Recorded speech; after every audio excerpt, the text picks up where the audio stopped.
ఏంటి దోసల పిండి వడపోస్తున్నా అనుకుంటున్నారా? మరి ఏంటో తెలియాలి అంటే వీడియో మొత్తం కంప్లీట్గా చూసేయండి. ఇలా వడపోసుకున్న తర్వాత వచ్చిన దోసల పిండిని నేను స్క్వీజ్ బాటిల్లో అయితే వేసేసుకుంటున్నాను.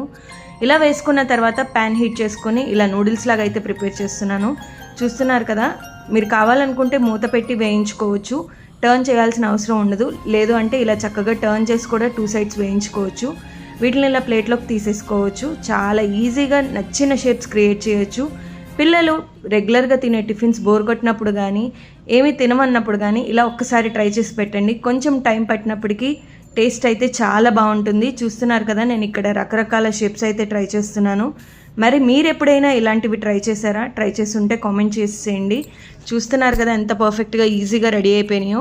ఈ షేప్స్ అన్నిటిని చక్కగా ఒక ప్లేట్లోకి తీసేసుకున్న తర్వాత మరీ ముఖ్యంగా వీటి మీద కొంచెం కారపొడి వేసుకున్నామంటే చాలా ఎమ్మీగా ఉంటుంది. వీడియో నచ్చితే లైక్ చేయండి, షేర్ చేయండి, కామెంట్ చేయండి, సబ్స్క్రైబ్ చేసుకోండి.